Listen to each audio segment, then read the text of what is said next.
Hoodoo plant mamas, get your soul fed and your spirit read.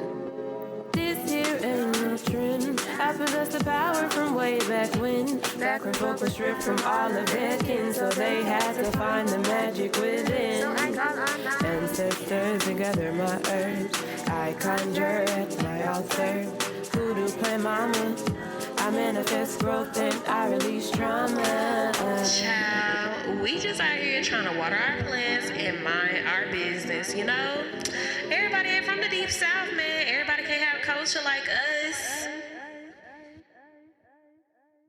Hey y'all, and welcome back to another episode of Hoodoo Plant Mamas. I'm one of your hosts, Leah Nicole. And I'm Danny B. And today we are joined by the lovely Sirene Wata. Sirene, would you like to introduce yourself? Hello, everyone. I'm Sirene. I am from Kentucky. My family's been living in Kentucky for quite a long time. I'm an artist, a budding historian of my family and of the wonderful Black people that have called Kentucky home for so many years. I am a Hoodoosaint proudly. I am a water sieve, a sibling to the water, a friend to the water, a daughter of the water. I find comfort within her and within the greatness thereof. But yeah, I'm just a nigga trying to live out here, trying to make it, trying to find some beauty and grace. Same. Well, let's do a check-in. First, Sirene, how are you doing today? You know what? Today I felt better than I have all week. And maybe it's because I finally did the cleansing bath that I knew I should have done at the beginning of the week. So my my energy feels a little reset. I woke up in a very, very good mood, and I'm so happy to be in conversation with some beautiful people today. So I'm doing well. I'm excited. What about you, Leah? I'm making it. As we all know, this episode's a little late because I was in the middle of a hurricane. So I got to see the destructive forces of water. But we're slowly but surely rebuilding. I just got power a few days ago. I don't have internet yet, so one day I'll get that again. But yeah, slowly but surely I'm getting back to where I was. And also, by the time this episode comes out, I'll be back in Mississippi, so I'll be a lot better. I am doing okay. I'm happy to be here. I was complaining earlier because I had ordered some groceries on Instacart because the bus does not run on Sunday. And of course, that didn't work out. I won't even go into that, but you know what? I'm here. I'm blessed. All right, so let's get into some gratitude. Sirene, what are you thankful for today? I'm grateful for friends. What am I? You know, it shouldn't be this difficult. And maybe I had some things that I need to work on. But you know what? I'm grateful for, I'm looking at my jewelry. I'm grateful for my jewelry, to be honest, because simple things like jewelry and necklaces kind of make me feel better. This was given to me by a friend. Well, no one else can see this but you. But yeah, so I'm grateful. I'm grateful for things that make me feel beautiful, I think, that bring me back to my body, that help me honor my body and help me see myself as I'd like to be seen. I'm grateful for good music. My Discover Weekly on Spotify has been chef kisses. Yeah, if I don't have a good song during the week, I'm kind of like off kilter. But my Discover Weekly has really blessed me this week with some beautiful new tunes. So I'm grateful for music. I'm grateful for my family, my grandma. She always keeps me, on my toes, but helps me stay grounded and reminds me of home and makes me feel all safe and secure. So yeah, just a few things that I'm grateful of. And maybe I need to work on having a better gratitude practice. Listen, we do this every week. It'd be the same thing. I have a hard time too some days because I'm like, listen, it's been a tough week. I don't know what I'm grateful for. Yes. But Something you said that I wanted to jump on that about gratitude and like basically being adorned with things that make you feel beautiful and stuff, because it reminded me, one thing I'm grateful for is how my relationship to my body and how I exist in my body has evolved. And that doesn't mean it's perfect, but I have a sense of like, there are certain things I like to wear where I just feel like I feel good. Like I feel like this is me. This makes me feel, nice and all of that. Dare I say beautiful, which is such a difficult word for me to put in conversation with myself, but I totally agree with that. And I feel the same way. And I definitely want more jewelry because I love a necklace. Okay. And I probably got that from my grandma, because one thing about her, she gonna throw on some pearls. Okay. Like, so yeah, what about you, Leah? I said this on my Instagram, so I'll repeat it here. Like, we went through a Cat 4 hurricane, almost Cat 5. And, a lot of people lost their house, they lost their cars, they lost their lives, and all we lost was power. We were out of power for 8 days. And so I was just grateful to have a house. I was grateful to have a car. It was just like the little things. Like, I'm so grateful to have been able to survive that. And the only thing that I lost was power, which required me to be really patient. But yeah, I'm grateful to have survived. Amen. So there was a teaser for The Little Mermaid with Halle Bailey. It dropped in September. And of course, the internet went into frenzy. And so, first, we do want to say that there are a number of water deities or water spirits within the African and diasporic traditions. For example, Mama Wata or La Sirene is an African water deity who's often portrayed as a mermaid. She represents the duality of water in that she's like beautiful and seductive, she's protective, but she's also dangerous. There's also Yemaya, who Beyonce talked about. Solange, repping Yemaya. But anyway, she's a Yoruba deity who's the Orisha of fertility as well as of bodies of water. But while we don't really want to get into like whether or not Black mermaids should or do exist, I don't really think that matters. I think what's important and what Danny and I wanted to discuss today was Black people's connections to waterways and how water relates to our ancestors. Yes. Before we get into the conversation, Sirene, can you discuss the origin of your name? What called you to that name? Yes. I was, on the month that I was able to afford my subscription to Ancestry.com, I was just, searching through, the files or whatever they give you, like death certificates and things. And I found out that I had like a great, great aunt, like named Sirene, that was spelled the way that I spell it in Sirene Waters. So kind of like La Sirene, but I'm country, so it's Sirene. And so I just thought I was like, it was just all kind of like serendipitous. Like I was at a point where I was like not struggling to find myself, but I've always been into being like multiplicitous. And so I was stepping into something different. It was right when I was getting into like my art, and I was finding relationship with the water spirits that I have and how they come to me and how we work with each other. And it just so happened that I stumbled on this name, and I'm like, and I've been, and I wanted a new name. Like I was, really, I was really feeling myself at the time. I was really getting into my bag, within my body, within my spirit, and trying to, make a home. And I was searching for a name that kind of would mark what journey I would go on, that would symbolize like what I was stepping into and like what I would hope to be. Sirene is who I hope to be. Like it's a goal that I am striving to be Sirene. And when I saw her name, I was like, oh my God, this is it. Like Sirene, and then of course Sirene Water, because I'm corny as fuck.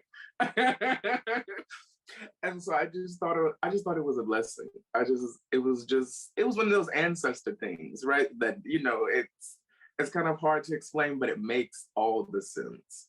So that's kind of how I got Sirene Wata. And of course, I was inspired by La Sirene and all the water spirits and the water deities that I was, just researching and learning about. So yeah, that's kind of how I came to be Sirene Wata. What came to mind in the midst of this was, I think you were talking about this one time on Twitter, Sirene, and maybe you've seen it too, Leah, was the American Horror Story series. They have it's a series that's like a different story per episode. And there was one with Dominique. I follow her on Instagram and I'll still be forgetting her name. Dominique from Pose played Bloody Mary. It was the Bloody Mary episode. And we get a flashback of her and her family. They were enslaved and they thought that they were on the Underground Railroad, but it was really some white lady that infiltrated and was basically sending the enslaved folks back. And she talked about calling out to Mommy Wata, who basically got revenge, but she also killed one of the slaves that was helping a white lady, which I don't feel like she should have got punished for that. But apparently Mommy Wata was like, So she ended up getting put in that mirror. But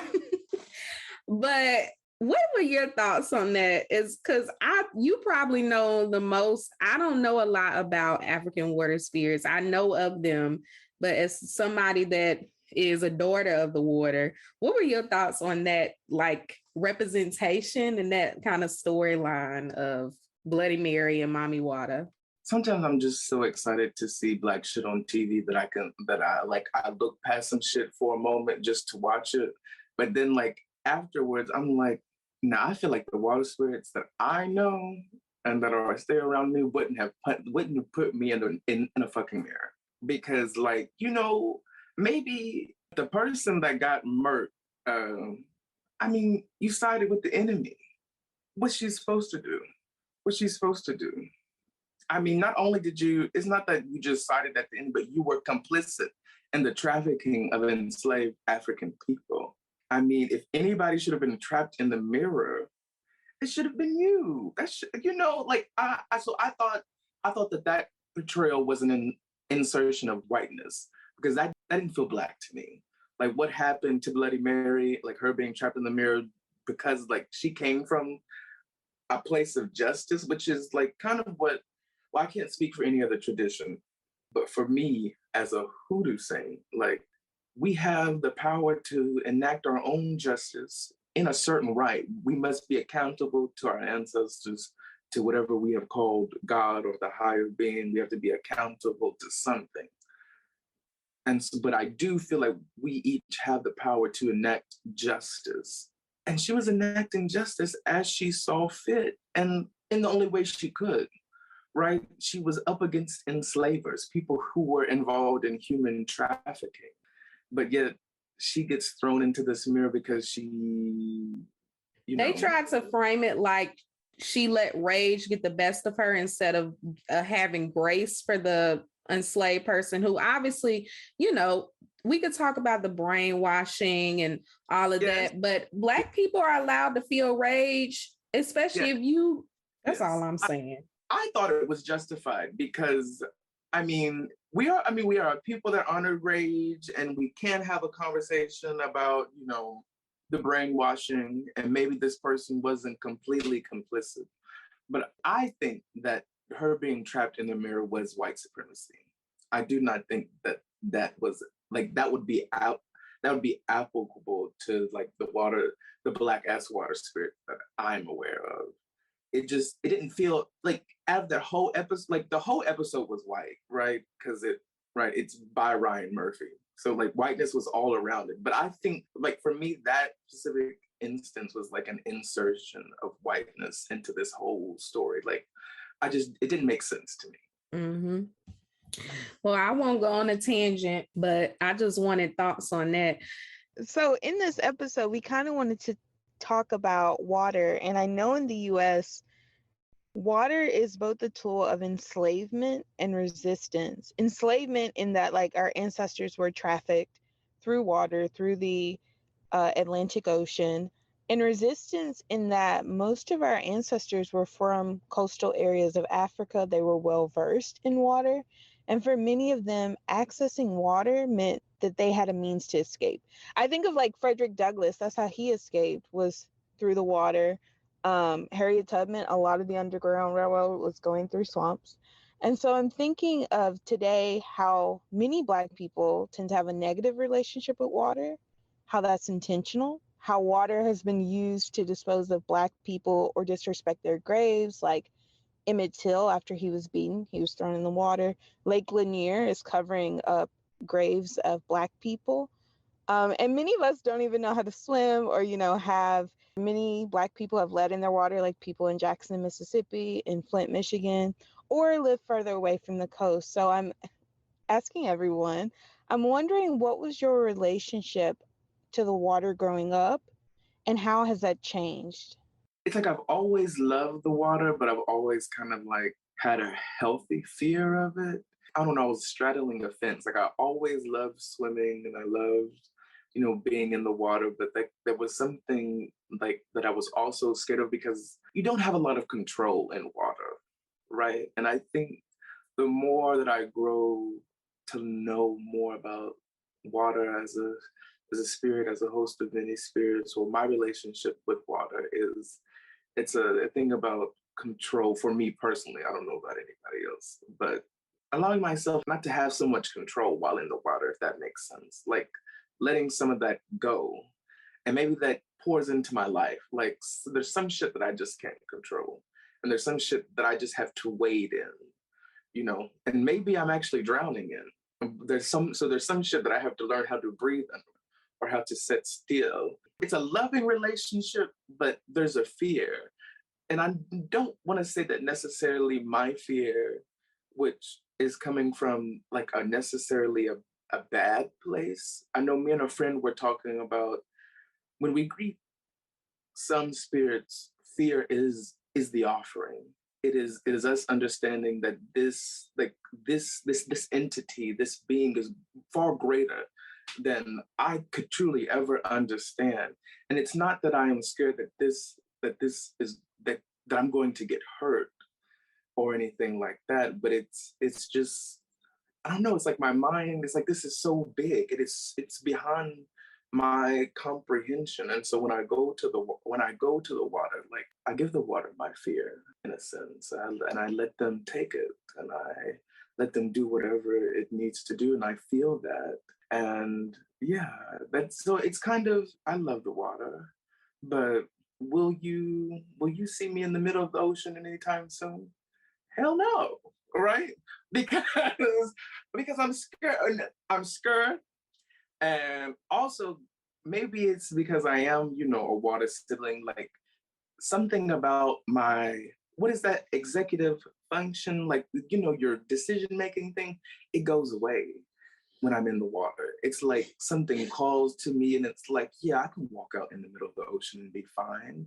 But I think the water wants us all, in a way, sometimes I think the water wants us to return home, right? She wants to protect us. The water's protection sometimes could be drowning us because this world is awful for Black people. It's returning us back to the water. I don't know if I should have said drown in that way, but I don't know if that makes sense. It does make sense. Juju Bay talked about that, about the water basically taking us, and it obviously in our human terms, this is terrible, like that the water is reclaiming us, reclaiming its children.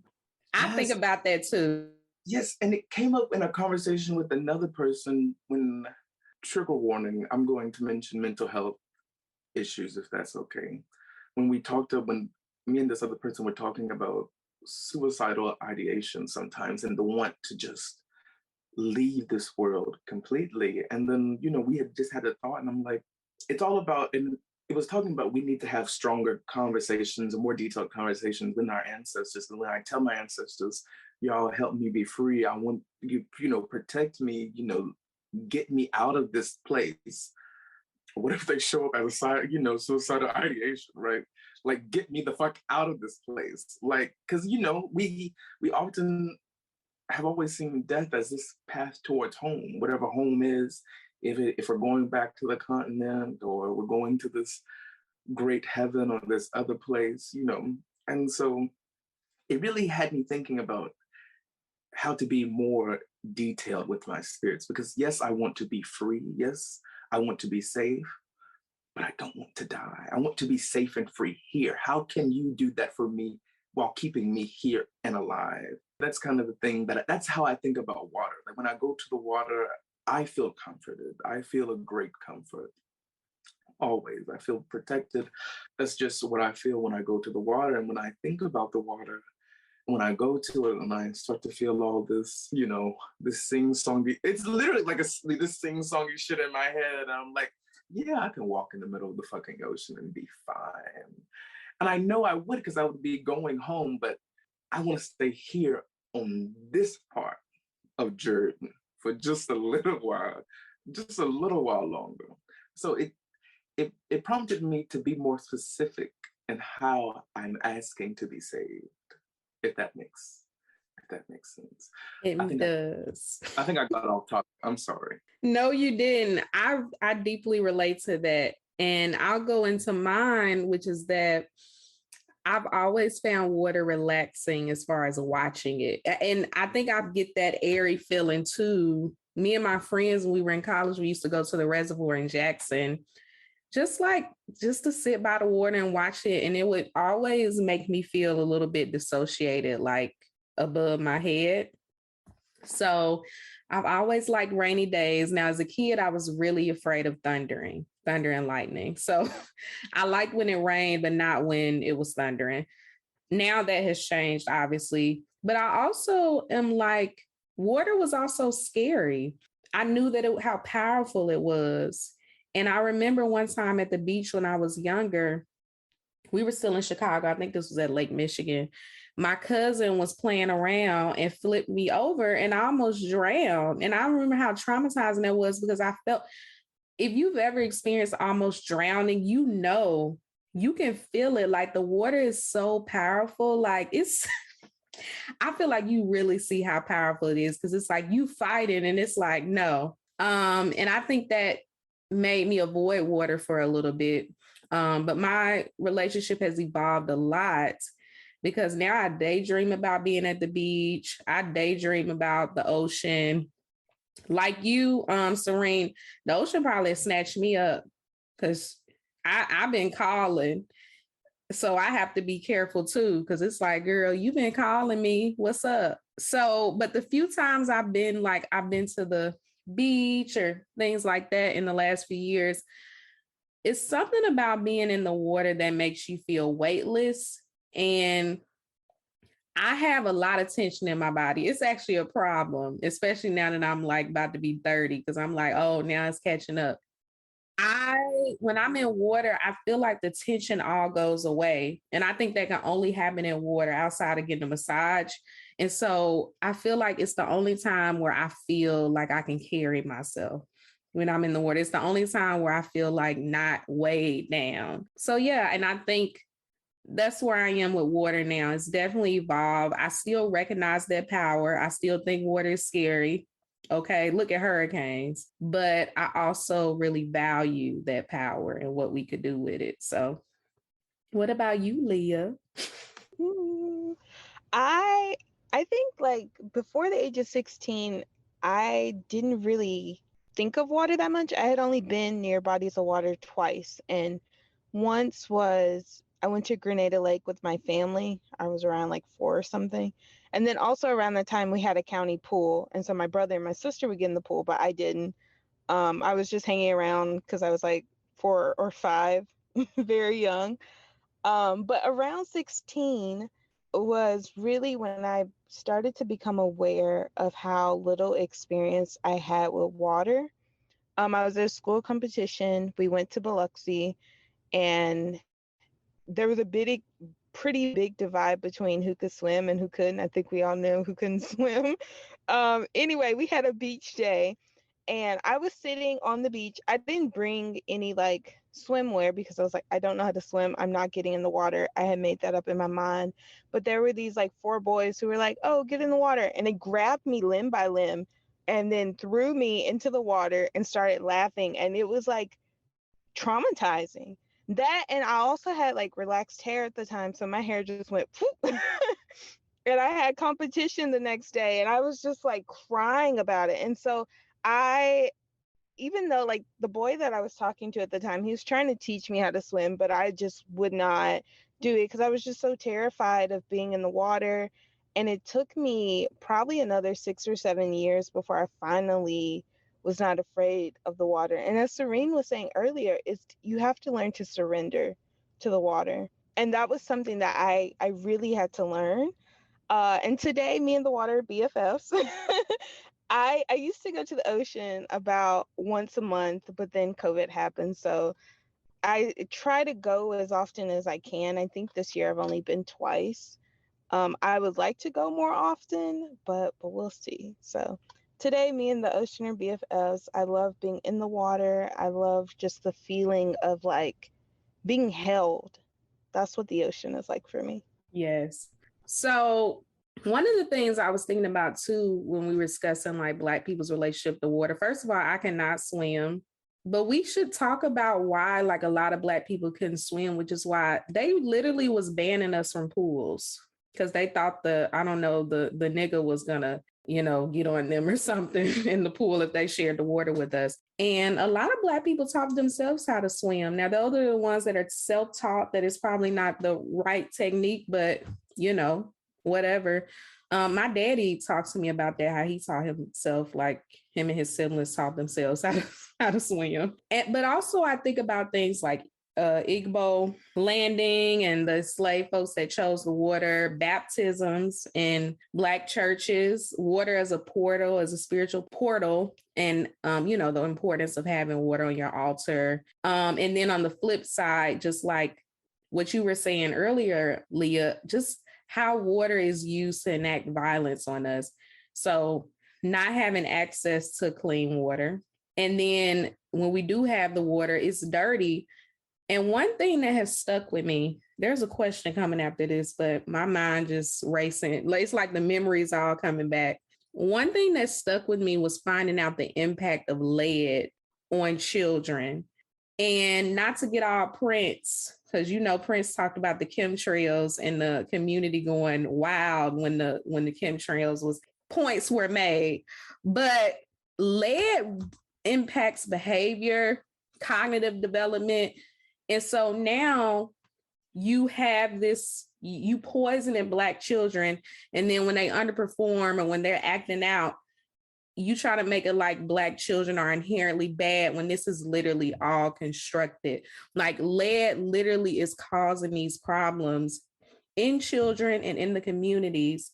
And I feel like there's not enough emphasis on how poisoning communities impacts behavior, mental health, and all these different things, and how that is literally intentional. So to get that all out of the way, I did want to talk about what y'all experience was with water, just like growing up, or, water at school, bathing, drinking water, that kind of thing. I know that's like basic. So, Kentucky's pretty landlocked. We don't have like any, besides the Ohio River and Louisville, but I'm not from Louisville, I'm from a small town, Cave City, Kentucky. And the closest river that we kind of had was like a 20-minute drive, Barren River Lake. And I actually didn't go there till I was like 16 in high school. No, 17. It was for our senior skip day. We spent it at the lake, and it was pretty nice. But most of like the bodies of water that I was used to were ponds, were still water, ponds and swamps. I want to say marshlands. I don't know if Kentucky has marshlands, but it's just like water with grass in it. I don't know how to describe it. But the only time that I really got to enjoy water was when I went to my aunt's house. My aunt, she had, I don't know, she owned like half of a hill. It's like this big old mountain thing in what they call Noblik. She lives out in Noblik. And so we would drive out to Noblik, and she had this big old in-ground pool, and it was just always so fun. It was like a gay oasis. She's gay, and like there would just be, it was it was the best time for me because, you know, my little closet self, I'm going around here and it's the water, it's the trees, you know, it was just everything that I needed it to be. And, you know, I was raised very, you know, country, very polite. Dare I say, you know, Black conservative, but vote Democrat. You know what I'm talking about? Like very churchy. Literally 90% of the community. Yes. And so when I would go to my aunt's house, I would see these women and they wouldn't have no bras on. And I would be like, oh, because, you know, I was raised by church ladies, and it'd just be like titties to the wind, and they'd be grilling and be smoking. And I'm like, this is the best place ever. Like, and I never wanted to leave. And so like my first relationship to the water, I think it was freedom. Like I was able to like see a place where I could exist. Right? There was all these gay people. They were out here, titties to the wind, living their best life, you know, smoking, drinking, whatever they wanted to do. And they were just having a good time. And before that, I never knew that, right? I was aware of gay people, but I didn't know that they could exist. If that makes sense. Like I never saw people like me living. And if they were living, they were like, it was in hiding. It wasn't a life. When I went to my aunt's house, everybody was loud, like, and it wasn't like, wasn't like anything that I had ever experienced before, being 13 and 12, from my little churchy town with my little, you know, churchy mother and grandmother.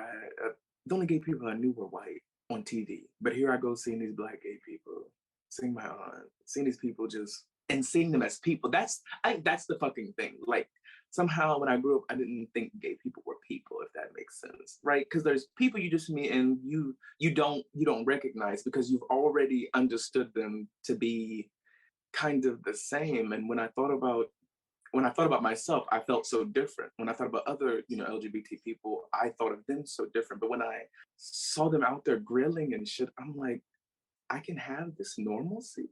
Like, I can just exist like this. Like it's not a big thing. Like being who I am, it's not like mind shattering. Like I can sit here, titties to the wind, grilling, living. So I don't know. I think the water opened me up to possibilities. When I think about that memory in particular, that was the first time I had ever been able to see myself living, because I had planned on hiding for the rest of my life, but when I think about how I got to where I am now, like those moments didn't seem big then, but you know, they build up. And so I have to place the water there. She and me to, you know, it's a portal. When I went out to Noblik, I went through a motherfucking portal. And I didn't know it then, but I know it now. So yeah. That sounds like a dream. What about you, Leah? When I think about like my experience with water when I was younger in terms of like bathing and stuff, I know it sounds really bad, but I used to hate taking baths, taking showers. It just felt like a hassle most of the time, so I would just avoid it. I was also really bad about drinking water. I drank a lot of soda. Um, but going back to the Black church and thinking about being dunked in the water, and it is a portal. It is like when you come out of it, you are cleansed in this way that's kind of very hard to describe. At least it is for me. And you know, whether I'm in my shower or I'm in my ocean, it's just like when you get all of that gunk and all of that negative, like dirty energy off of you and it washes down the drain, it is like such this pleasurable feeling. Also, when I wash my hair and I get that shampoo and mascara, oh my God, it feels so good. It feels so good. And it's like water makes you feel like a human being. Like it makes you feel like a person. Ugh. Okay, so this is me going off subject again because I just watched this. So there's this show on Hulu called Halloween Bites or bite-sized Halloween. It's basically these, like, the first season is like the shows are 3 to 5 minutes of just these little short films, which is pissing me off because a lot of them need to be longer. But there was one show about this little girl who was scared to get baptized. It was a Black Southern church, and they were going through their baptism. And when it was her turn, the transition was, oh, I need this to be a full-length film. When the preacher baptized her, she came up, and all of a sudden, he was gone. The church was still staring at her, and then her eyes went white, like the pupil or whatever went white. And then the preacher appeared again, and he came, his eyes went black, and he had the cross, and he started walking towards her and said, "I've been waiting for you." And then he walked towards her, and she stood there like she was about to get him, and then it ended. And I was like, what's going on? Like, is this Satan and God or something? Like, is the little girl God? What's happening? Okay, because I want to know. I want to know. It was such a good transition, but it was also interesting thinking about this idea of water as a portal. Literally, she got dipped and you could see like the transition happening where something is happening. Anyway, I just wanted to share that and recommend people go watch it so they could get mad too. Have y'all seen that or no? No, I haven't, but now I'm mad too. No, because I love seeing Black people in film, especially horror. And this was the first time I was like, this is a Black Southern horror. Like, you gonna give me 3 minutes of this? I get to see a little Black girl be a demon? Oh no. Now I'm mad because we never get to see. Representation matters. I be wanting to see Black people be demons too. Okay, so anyway, back to the subject. Y'all go watch that and let me know. But so growing up, I lived in the country. I think all of us lived in the country, so we know. So you probably heard of well water, how a lot of our water came from wells. Now, I don't know if it's true, but I always heard it was cleaner because my grandma would always talk about how like our water is cleaner because it's well water. So I never really had an issue with tap water. I always thought it tasted like, you know, whatever water supposed to taste like, nothing. Back then, I like water now, and I can tell bad water and good water. But I also think I also went through a period of not wanting to. I was very young. This was not while I was a teenager or anything, but when I was probably like 5 or 6, I fucking hated taking baths because I always thought I was gonna miss out on something while I was in there. And anyway, my grandma eventually caught me one time. I don't know what I did. I think maybe I went in there and threw water on myself and tried to get out. And she was like, And so we went through a period where she would just have to watch me take a bath and make sure I was getting all my spots. I didn't have any negative experiences as far as like access to water and all of that stuff. And then I wanted to also mention, Lord, I'm all over the place. But do y'all remember water fountains at school? That water was like a magical spring. I don't know, we just used to be thirsty. But man, you used to have to fight with people, argue and be like, you taking too long. Like, dang, it's my turn, because the water was so good and refreshing. I would let other people go in front of me because at my school, like the longer it ran, the colder it got. And so by the time, you know, all of them got through diddly and thinking that I was doing something good for them, I got the cold water. And I would just sit there, oh my God. And there would be certain water fountains around the school, like we would all try to rush through. You know, the one by the gym would be the coldest. And the further you got from the gym, the warmer it got. And then at some point, they even had like this water jug in the front office that we would try to sneak to go in and get a little cup. But yeah, the water fountain was like a prized possession at the gym. And don't let it be the ones that's barely coming out where you got to put your whole mouth almost on it. That used to be the best water. In the age of COVID, Lord have mercy. I hope they still ain't got them kids doing that. They actually do still have water fountains at school. Yeah, I've seen kids on them and I'm just like, oh my God. But I get it. No, I get it, man. That was probably the highlight of the day. Listen, they was putting something in that water, child.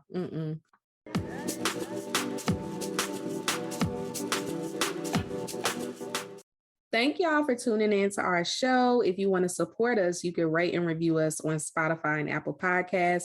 You can also follow us on Twitter at Hoodoo Plants and Instagram at Hoodoo Plant Mamas. We're always on Patreon, where we share exclusive monthly mini-sodes. We now have a $3 all-access Patreon tier, which includes a mini-sode, newsletter, and or plant content. We also have a new patron. Hey, Kayla. And Kayla wrote to us and said, "Hello, you gorgeous souls. I just wanted to reach out and thank you directly for your podcast. I've been listening, catching up with the past episodes, and today listened to the Healing the Inner Child one.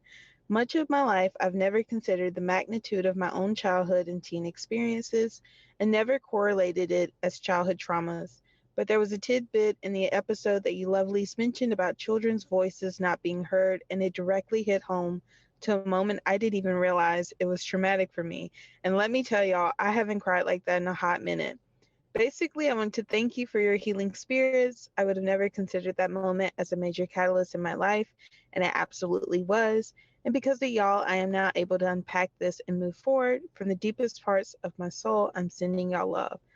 Ashe, sisters." I love that. We both do really appreciate that note, and that people are like resonating, but also the childhood trauma. Even talking through some of that during the episodes, I've had moments where I'm like, damn, I can't believe that happened. Like, you start remembering things happening in your life. So we really appreciate that. I definitely agree. Thank you so much, Kayla, for writing to us. If you prefer a one-time donation, you can hit us up on Cash App, # Hoodoo Plant Mamas, or our PayPal, hoodooplantmamas@gmail.com. We would like to thank you, Christine, for your donation. Let's get back to the show.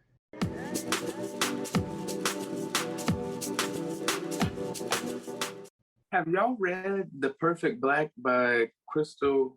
Yes. Yes, she is on the show.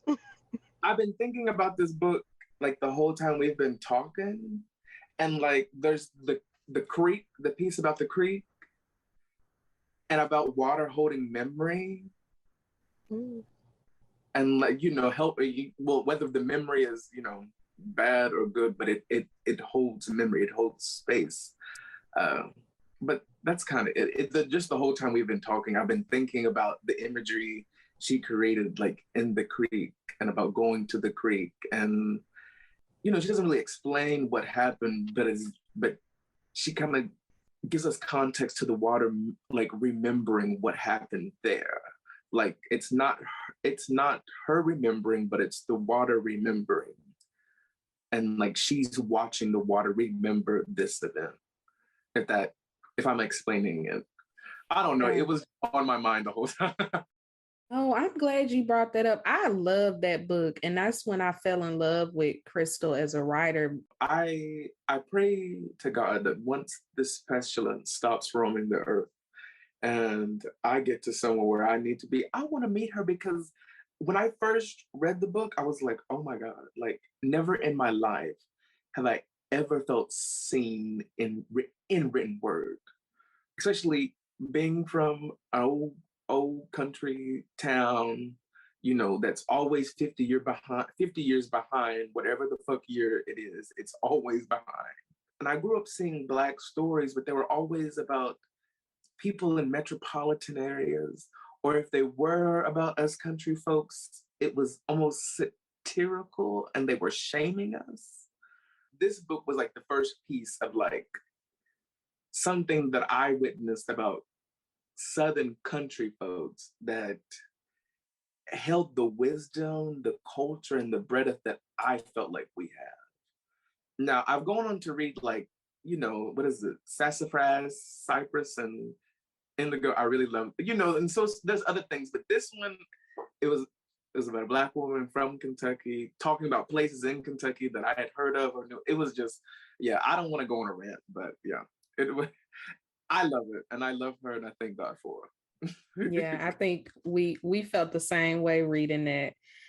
But I'm glad you brought up that poem. Now I got to go back and revisit it.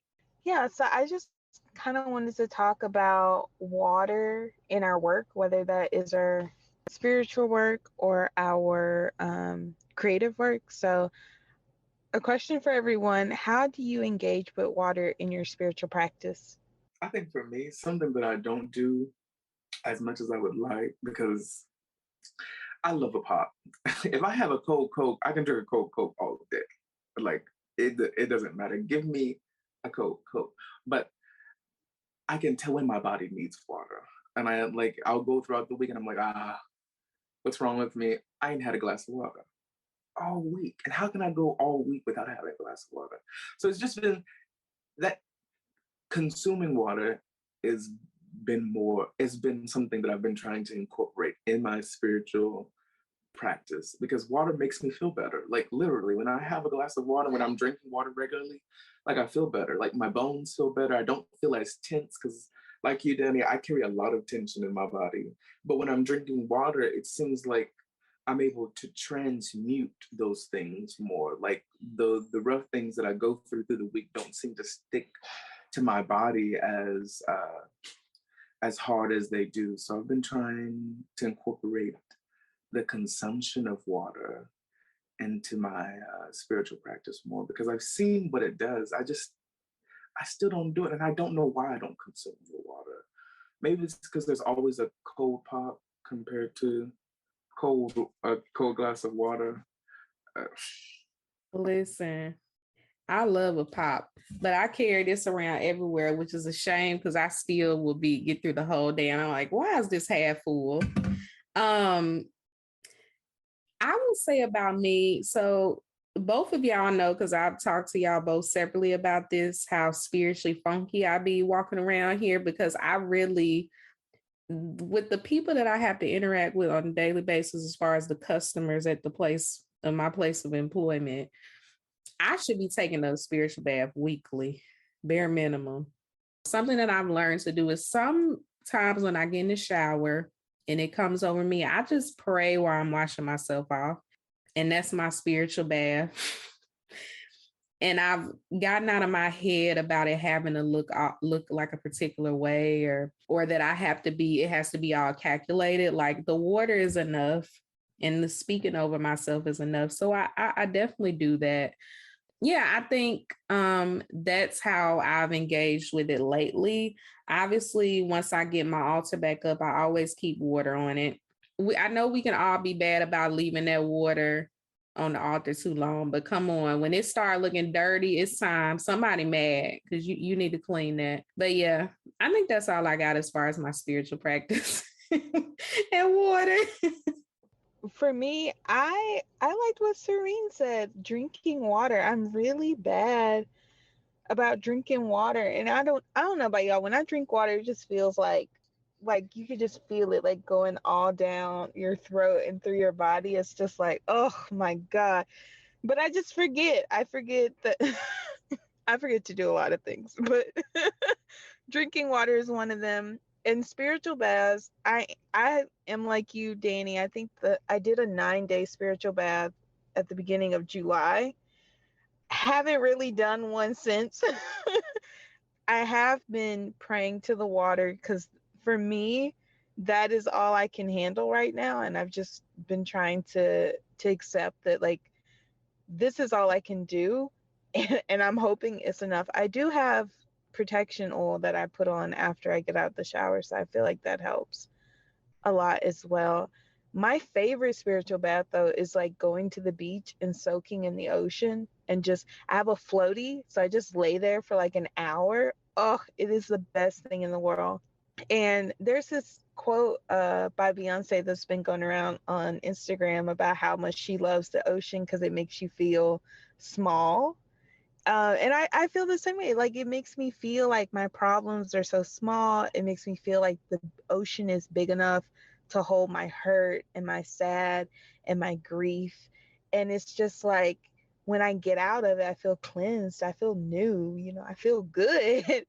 So that's my favorite type of way to engage with water. There's a park near me that has a river. So I'll just go and sit on the bank and just talk to the water as well. I was so excited to say this. But back to what you said about letting our water get a little dirty, get a little murky. Everything has nuance, right? We want to make sure that we have the privilege and the ability to keep our water refreshed and to keep it clear. But my good friend, good sis, Devon, HBIC of water things to me, and a water diviner. So go book with her, go book with them. Because I mean, if you haven't had a water divination, it's unlike any divination that I have. And they're so caring, and they just have a whole care practice. You know, some people are diviners because they can just listen to spirit and get something. But like, they're a diviner, they have a care practice around. It's not, they're just going to tell you something and leave you there, like kind of waiting in the knowledge. They're going to guide you through what is coming up with you and your spirits. But anyway, what they had shared on Twitter one day was that our ancestors didn't always have access to clean water. It doesn't mean the water was bad or that the water did not have any use or we could not work with water. You know, when people were divining with the water back in the day, they were looking in swamps that were filled with mud and still receiving a word and a blessing from spirit and still found vitality within the water. So I just wanted to say that, to not discourage anybody if your water does get a little murky, because it still has power. It still has power. Now, you want to check your murky water with your privilege and what you're doing. You know, do I have the space to, make sure that my ancestors have some clean water, and that's the thing that we can do personally. But if the water does get a little murky, it doesn't mean, that it's faulty or anything like that, or that it's anything that is representative of anything negative. It still works. The blood still works. No, that's a really good point. And it's probably me projecting my own shame, because when I used to be leaving my water, I used to just walk by in shame, like leaving out the door, like, girl, you need to switch out that water. I think it also is like, I feel like a lot of the conversations that I do see on Twitter from, if spiritual Twitter, is shaming people for their dirty water. And when Devon said that, I'm like, yes, it makes sense. Like, in what world do you think, our ancestors, people who were going through enslavement, would always have access to crystal clear water to do the things that they needed to do? And hell, they probably had to, to liberate the fucking water. But it's like, it makes sense. Like, our ancestors didn't have access to all of that. Hoodoo, what is it? It's using what you have. It's finding power and spirit in what is in front of you. And so, yeah, I don't want to go on a tangent either. No, that's true. We talk about this all the time, and I've talked about this on other shows, how I still have to unlearn some of the stuff that I be taking to heart on with spiritual Twitter, because they do make you feel guilty if your practice isn't as elaborate as theirs, and then you feel like you need all this stuff. You need the herbs, and like, niggas ain't got money for no herbs. You got to go outside and see what you got around you. You know what I mean? But I think it's hard to get out of that, because I still be doing that, and I hear it in my head like, ain't nobody asked you for all that. And I still be like, but I probably need to get this, that, and the other. I took down my altar not too long ago. I was just like, I was looking at it. I'm like, there's something about this shit I'm just not jigging with. I don't like how it looks. I'm not in my own space, so I'm not able to do what I want to do for my altar space. So I just took all the shit down, and I went back to the basics, and I was just like, here's your glass of water. Here's your little tablecloth. Here's your little candle. And, here's just some other things. And that's it. And then my dreams started popping off. And I'm like, this is what y'all wanted? Like, this is what y'all wanted. Like, this got y'all up and ready. So I'm like, I don't know. I think I also get wrapped up in the bullshit spiritual Twitter be like rotating. I'm like, oh my God, I need to do this. I need to do that. And then that's why like y'all, I will sit around in my funk.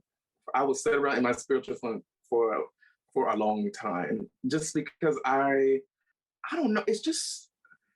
What did I say? It's like executive dysfunction. It's hard for me to start something. And when I think about my spiritual things, I always feel like I'm doing something wrong. Like when I do mine, I'm like, this is not how I think these, that I think, these people are doing it on Twitter. Like they're probably, doing all these elaborate things, got 5011 candles, 5011 herbs, the incense, there's music, maybe they're dancing around their water. And here I am, I can barely get the water from the sink to a bowl. And I'm just, and I have a hard time feeling like, maybe I'm not putting enough, but I don't know. I feel like we are enough. And I feel like the act of us wanting to save ourselves or wanting to cleanse ourselves is enough because we know that we are worthy of cleansing. We are worthy of protection. And I feel like that's half the fucking battle. As people who are conditioned in the world to feel very unsafe, to feel, like we don't matter, like we are under the threat of death all the time, and we still dare to have the courage to even think about putting up a protection or doing a cleansing to fight for our right to live on the earth. I think it's enough. I think it has to be enough to declare that I know I don't have the capacity to do it physically, but I know that I'm worthy of it. And I think that's sending a signal. I think that's building it up. Amen. Oh, amen. I just want to say thank you so much, Sirene, for being on. You have been dropping gems all episode. Truly. Listen, you were a part of my, my project that I did. And man, I feel like so much of what you said, helped me think about my own spiritual practice differently. And I think, you follow Hess on Twitter. Hess, this is what I love about Hess Love, because they talk about the importance of community and how community can look different. And I feel like we just kind of find the people that we need to be in spiritual community, and we learn from each other, and we hold each other accountable, and we kind of evolve the way because I think you grew up in church. There's some rigidness. There's some rigidness, and there's no room for nuance, and everything is black and white. And we bring that into how we engage our spiritual practice. Even me, and I still have to work on that shit because I always feel like everything is like, fire and brimstone. No matter how evolved I think I am, that fire and brimstone mentality will be coming back. So super appreciate you, and super appreciate you for coming on and sharing in your rich spiritual knowledge. You know what I mean? Last question, y'all. So, in what ways does water show up in your work, and what is the meaning of water in that work? That question just was like, it just rushed all over me. It was very heavy. It took me to a place. It took me to a good place. But I'm a crier, right? That's just that's just who I am as a being. What if you do the astrology thing, like my sidereal big three are all in Cancer. So my sun, moon, rising, they're all Cancer. So I'm a crabby crybaby to the fullest. I think how water centers itself in my work first is that it gives me ability to even do work. And what I mean by that is that the time in my life that I'm in and that I've been in for like maybe a year, I just got out of my 12th house year. If y'all have heard about that ugly shit, I'll never forget being 23. For as long as I live, I will never forget being 23. There was something shifted in the atmosphere being 23 in a pandemic. Having my 12th house year in a pandemic with all this shit, it's just something should. But I think before I get to my work, I feel like I have to acknowledge the way the water like keeps me and makes me available in a way. Like I recently just went to a pond, right? And it's back to the conversation that we had. I was feeling weird, right? I was feeling weird because when we think about spiritual things, or especially spirits of the water, people only talk about rivers. They only talk about oceans and lakes. And I don't have that, but I knew I needed to get to the water. I know that I'm a water bitch. I need to be in the water. And there's this pond that I go to, and I overlook it all the time. And I went there a couple of days ago for the first time in a very long time.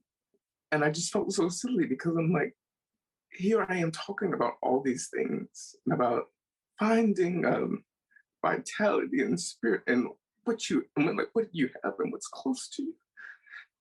And there was this pond that I just did not pay attention to at all because it wasn't like the things that people were telling me that should be.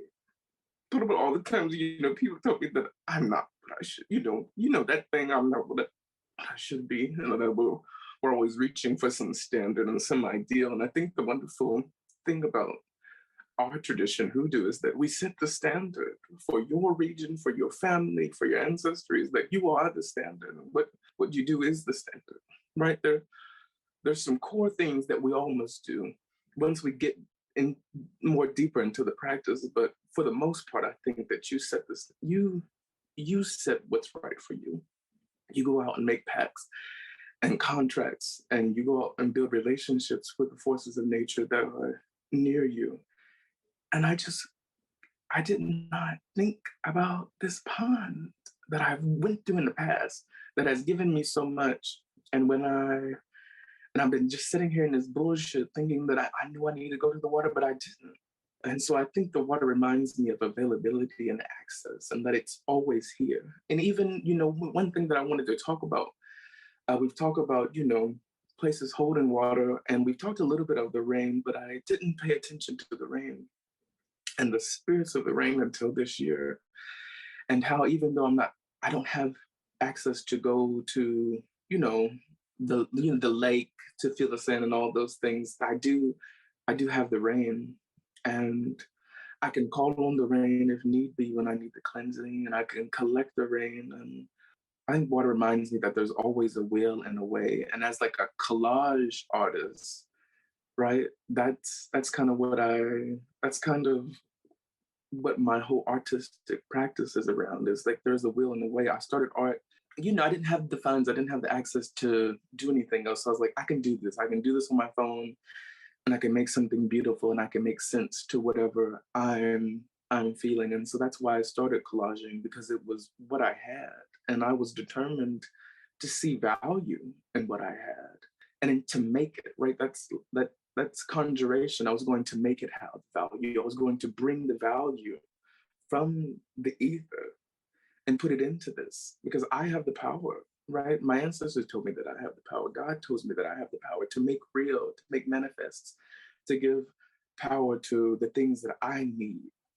And so I think that's what water reminds me of, the possibilities that I have to do what I need to do right then and there. And it makes me see the possibilities in the mundane things. Like, you see a button, I see someone's eye. You see a quarter, I see a mirror, right? You see a spoon, I see a mirror. I see, and then it helps me see the possibility. It's a possibility work, and it helps me make things real, right? Because water is the portal. Water is the portal that I travel to in my art to go find the things that I need. When I'm feeling a little down and out, I go to that watery space and I cross into spirit, and I'm like, hey, I need a fucking helping hand soon.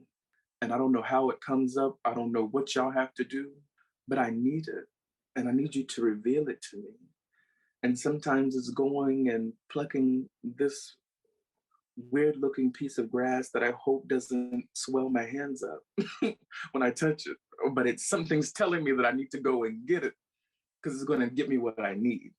And so, that's all. So I will say, for me, one thing that I've learned about myself, and maybe some of this has happened through my work, I think water is so beautiful and so powerful that a lot of people, remember when everybody wanted to be a child of Oshun? Everybody wants to be a child of the water. Not everybody's a child of the water. Some people are.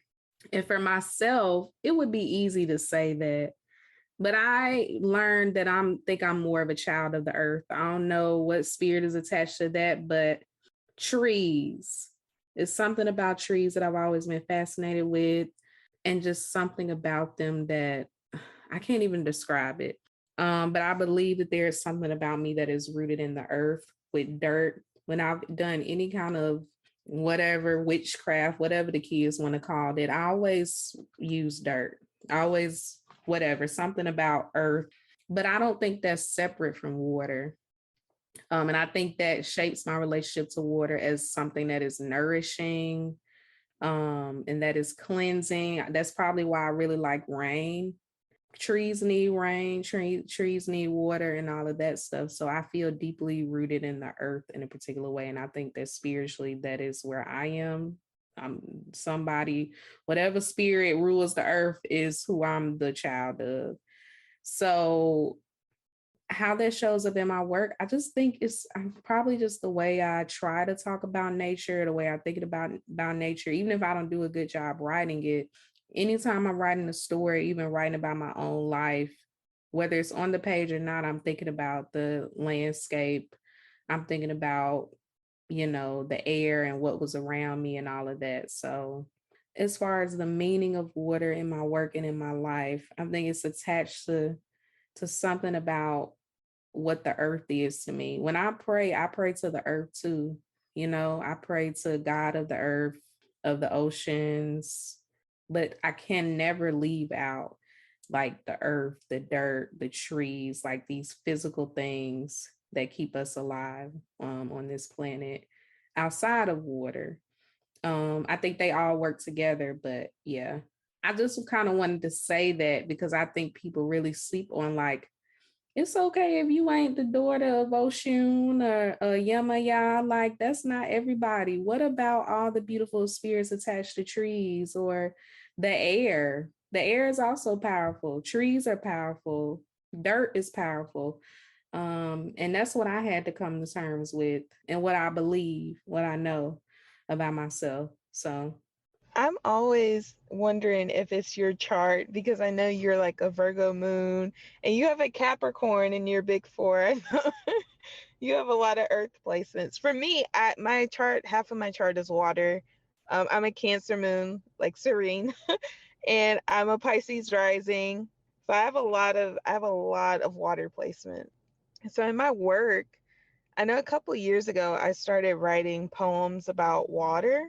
And I usually wrote them either I was in the water or I was by the water when I was writing them. But I was thinking of water as this destructive force, but also this healing force. I lived in Florida during Hurricane Irma. And so I saw kind of how the storm went through and just tore up everything. But right afterwards, it was really calm. The humidity went away. The air was not like oppressively hot and muggy. And the oceans cleared of red tide. And it was like this restoration that happened. And so I was thinking a lot about this idea of destruction and whether or not hurricanes are destructive. Because it's like, which one is more destructive, hurricanes or these buildings and these roads that we use to cut through trees and when we erode the soil and we drain the swamps, like which one is more destructive then? And I was thinking of like hurricanes as reclamation. The water is reclaiming the earth for itself. It's destructive to us because it's tearing our shit up, but but hurricanes are more of this force of reclamation. And also in my writing, I was thinking about learning how to swim. I just took swimming lessons a couple months ago, so I'm like pretty good now. I tell my husband all the time, I'm pretty sure I'm a better swimmer than he is now. But I spent almost a decade really struggling with the water because I had to learn to surrender to it. Like you cannot fight the water and win. You have to surrender to it. You have to know the water is more vast, it's more ancient, it's wiser than you could ever be. And I think that as humans, we have been taught that we're separate from nature or that we're lording over nature or something. But these catastrophic events are so humbling because they remind us that we're not, you know? We are at nature's mercy, and at any moment it can and it will wipe us out. Amen. Well, before we end the episode, any other final thoughts that you have, Serene, on anything we talked about or discussed, or anything you want to share with the people? I appreciate the conversation. I appreciate that I've been able to spend time with you all and talk about the water. I'd have to agree with you. It's like a fetishization of certain deities that I see like going around, and I think you just have to call it what it is. And there's even more water spirits outside of Oshun and Yemaya, and especially for us Hoodoos, there's so many water spirits that we have access to, that we can have access to, that have lost their name over time, or they know their name, we don't. And so it's just all about us working to be reacquainted with these spirits, to let them know who we are and what we've come to do, so that they can trust us enough to know their names once again, so they can be inspired to be in community with people once again. I have to agree. I also pray to the earth, to the wind, to the sun. There's so much power in every facet of nature. But yeah, I'm glad to be in conversation with y'all today. I'm so glad that you, Leah, were safe and protected during the hurricane. Thank God. This shit is just scary, and and I hate to be old, right? I hate to be old woman, but you would think with all this shit going on that people would listen to what the earth is telling us. Like, I mean, not only Kentucky has been hit with flooding, but multiple high category tornadoes. We've seen devastation that we haven't seen in like decades here. And yet we still keep on doing the same shit, right? People still walking out, not giving a fuck if they're wearing a mask. They're not trying to limit their exposure to other people. People still don't believe that COVID even happened. So now there's people denying that COVID even existed. And it's like, will we ever get what the earth is trying to tell us? That we need to have a little bit more compassion, a little bit more love and care for our neighbor and nature. And the old lady thing that I was getting to is like, God's trying to tell us something, right? We've been sent all these things. Like you said, the water is reclaiming the earth, right? We've been sent all these messages. The earth is telling us in the nicest way possible to get our shit together. And people aren't just taking heed. And so truly, I don't know. I'm a little scared for the upcoming. I don't know what holds for us as a collective. I know that if we keep on, I don't know if I know, but I'm hoping that if we keep on keeping on, that God, that we will be protected. It's weird to see the world the way it is. It's weird to have to witness the destruction of people's homes. And it's like the water's reclaiming the earth, but at the cost of people who really aren't harming the earth. Let the people who are harming the earth get to rebuild their shit. Right? The people that have those luxury houses on the beach, they have insurance. They get to rebuild their shit. The corporations, they get to rebuild their shit. The people that were in their family home that got destroyed, they might not get to rebuild their shit. And so, we are facing the cost of nature at the, most vulnerable. And it's just like these people just get to keep skirting by all the time.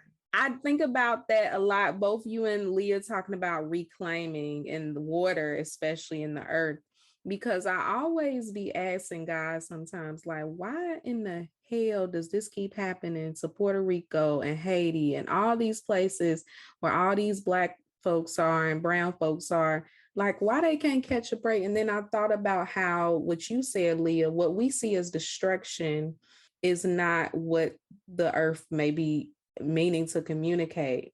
You know what I mean? And I think about the earth trying to save us, but it's, what it looks like is this devastation. I don't know. I don't have any answers, but I do think about that. And I do think about what the earth is speaking to us. The earth is speaking to us, and eventually it's going to make it to them people that have the resources and the bunkers or whatever. Like we have all kind of emphasized, we are not more powerful than the water. We are not more powerful than the earth. Like when we gone, the trees will still be here. The earth, the ocean has outlived several different extinctions. It's not going nowhere. All right, y'all. Well, if you like this episode, you can like, rate, and review Hoodoo Plant Mamas on Spotify and Apple Podcasts. If anything from the show resonated with you, make sure to share it with us on social media. You can find us on Twitter at Hoodoo Plants and Instagram at Hoodoo Plant Mamas. Stay tuned for the next episode. Bye. Bye.